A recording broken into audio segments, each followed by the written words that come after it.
इस बजट को अगर वो अमृत काल का बजट मान रही हैं तो इससे पहले वाला क्या नर्क काल का था। अब ये बता दीजिए कि बेरोजगारों को रोजगार मिलेगा या नहीं, जो इंजीनियरिंग पढ़ के जो है बेकार फिर रहे हैं उनको नौकरी मिलेगी या नहीं, प्लेन का किराया घटा कि नहीं, शिक्षा जो है सस्ता हुआ कि नहीं पढ़ने के लिए, नौकरी की सुविधा बढ़ी कि नहीं। अगर यह नहीं है तो यह लफबाजी है और सिर्फ चुनाव में धूल झोंकने के लिए है।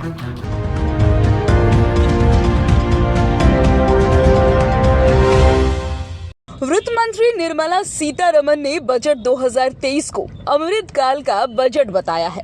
सीतारमण ने इस बयान पर पलटवार करते हुए राजद के राष्ट्रीय प्रधान महासचिव अब्दुल बारी सिद्दीकी ने कहा कि जब ये अमृतकाल का बजट है तो पहले वाला बजट क्या नर्क काल का था। इसमें अमृत, नर्क और स्वर्ग कहां से आ गया। हम अमृत और नर्क काल नहीं जानते। मुख्यमंत्री नीतीश कुमार और उनके मंत्रियों के साथ साथ राजद नेता अब्दुल बारी सिद्दीकी ने भी ये कह दिया कि उन्होंने ना तो बजट को देखा है और ना ही सुना है। पटना में पत्रकारों ने जब केंद्रीय बजट को लेकर के राष्ट्रीय जनता दल के प्रधान महासचिव अब्दुल बारी सिद्दीकी से सवाल किया तो उन्होंने कहा कि हमारी तबीयत खराब थी, इसलिए हमने ना तो बजट को देखा है और ना ही सुना है। केंद्र की मोदी सरकार पर हमला बोलते हुए सिद्दीकी ने कहा कि वादा तेरा वादा झूठा है, यही वादा सच्चा है तो बेरोजगारों को रोजगार दीजिए, महंगाई कम कीजिए, कल कारखानों को चुनाव से पहले चालू करवाइए और किसानों की समस्याओं को सुनिए। तो आइए सुनते हैं कि अब्दुल बारी सिद्दीकी ने क्या कुछ कहा है। आप ही से चूंकि अनुरोध कर रहे हैं कि हमने देखा नहीं है, सुना नहीं है, इसलिए आप अगर हमको बताते कि उन्होंने ये वादा किया, ये वादा किया, तो उस पर हम टीका टिप्पणी करते। मगर जनरल आदमी कहता है कि मैं जो परखा हुआ आदमी है उसको परखने की जरूरत क्या है। तो अब जो है वो बेरोजगारी बढ़ गई, 5 साल वाला बहाली कर रहे हैं, फिर आप जो है बहाली के जे करोड़ों पद जो है रिक्त पड़े हुए हैं उसको आप जो है भर नहीं रहे हैं। बैंक से लेके LIC से लेके रेलवे तक को जो है आप जिन लोगों के हाथ में दे रहे हैं और एयरपोर्टों दे रहे हैं, तब बड़े लोगों के लिए आप तो व्यवस्था की है। हम तो ये जानना चाहेंगे कि भाई रेल का किराया घटा कि नहीं, प्लेन का किराया घटा कि नहीं, शिक्षा जो है सस्ता हुआ कि नहीं पढ़ने के लिए, नौकरी की सुविधा बढ़ी कि नहीं। अगर यह नहीं है तो यह लफबाजी है और सिर्फ चुनाव में धूल झोंकने के लिए है। तो दूसरा सवाल है कि ये सुधाकर सिंह मामले में क्या है, मध्यम वर्ग का काफी ख्याल रखा है और टैक्स में जो है वो काफी रियायत भी दी गई। ऐसा है कि हमारी तबीयत खराब थी, 3 बजे सुबह में आई है, हमने देखा नहीं है। मगर जो आप बता रहे हैं, आपके हिसाब से अगर इस बजट को अगर वो अमृत काल का बजट मान रही हैं तो इससे पहले वाला क्या नर्क काल का था कि वो भी बजट ही था।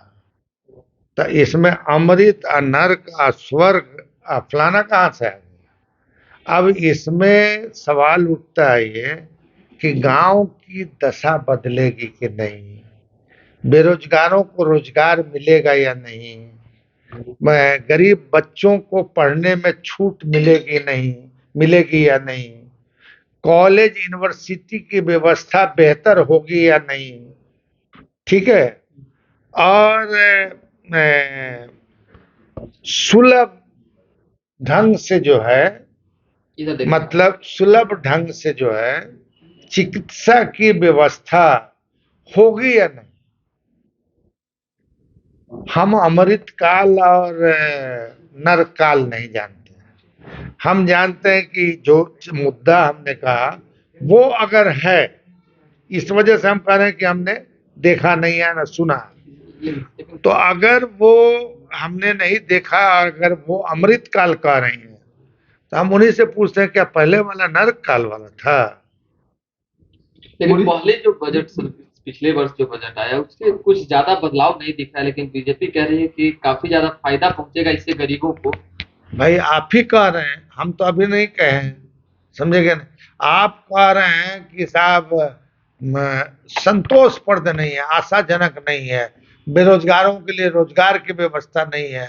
आपके नेता ने भी कहा, तेजस्वी यादव ने भी कहा है कि उतना जो है संतोषजनक नहीं है, कि तो ये बजट गुमराह करने वाला। भाई हम तो इतना ही कहेंगे ना कि ये जो साल है ये मतलब एक तरह से इलेक्शन ईयर है, तो इलेक्शन नारा गढ़ने में तो भारतीय जनता पार्टी माहिर है।